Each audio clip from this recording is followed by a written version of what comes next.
Welcome to Touching Lives. We are people helping people, and for the first time on Touching Lives, we have a gentleman who has quite a history. He is an artist, and I know he became an artist because of his background. You see, he is a survivor of the Holocaust, and we would like to welcome Bill Salamon. Welcome, Thank sir.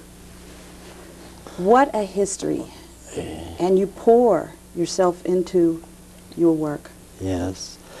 Yes, it's a thrill to be able to do that. And as you can tell, I brought this painting that how I used to paint, sad paintings. Oh, so this was the before? Well, it was actually, let's say, right after my Holocaust experience, years later. But I have evolved since then. As you can tell, I paint happier paintings now. And again, it's really, really a pleasure that I just go out to my so-called studio, which is the garage, and I paint constantly. So you're not on location? You didn't go to an ocean? No. What I do is I have snapshots. This, for example, came as a girl on the beach, and she had her arms like this. And I incorporated this, and of course the background, the ocean. No, I didn't go out and find a model to pose for me. And this is how I paint. I'll find, let's say, an interesting picture of something. It could be black and white. I will start to paint it, and if it evolves, and then I'll turn over the picture. I don't want to look at it anymore, at a snapshot, and I go on my own. For example, like over there, the sky, I don't go anymore for just plain blue sky with a white cloud.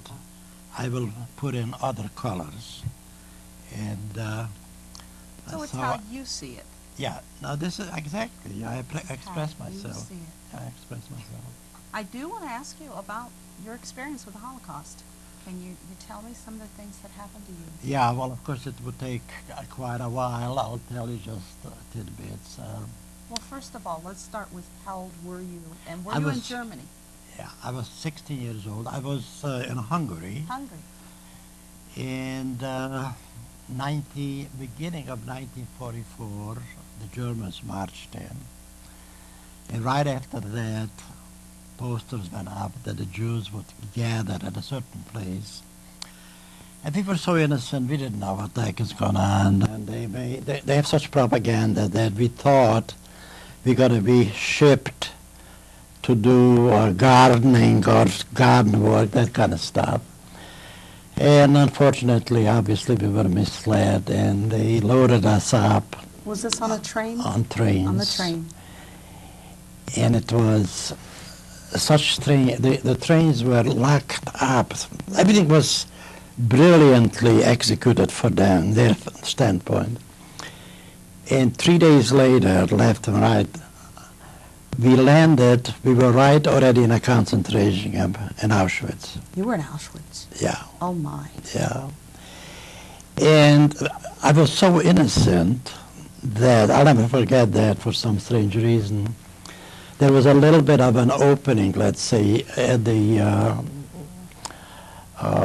train thing when we stopped, and I looked out and I saw the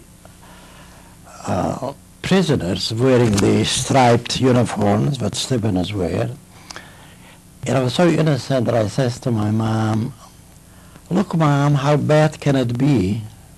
They're still in their pajamas." Oh. For some reason, I'll never forget that. And of course, you know,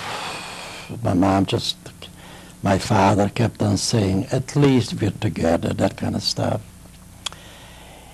And I tell you, they opened up the sliding doors on these train things, and we clutched our whatever we took with us, we thought, we're going to use it. Right away they said, oh, drop everything. Or, they screamed with the dogs coming, the German, the SS.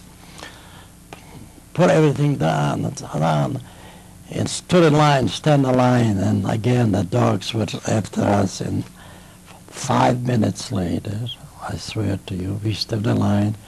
There was this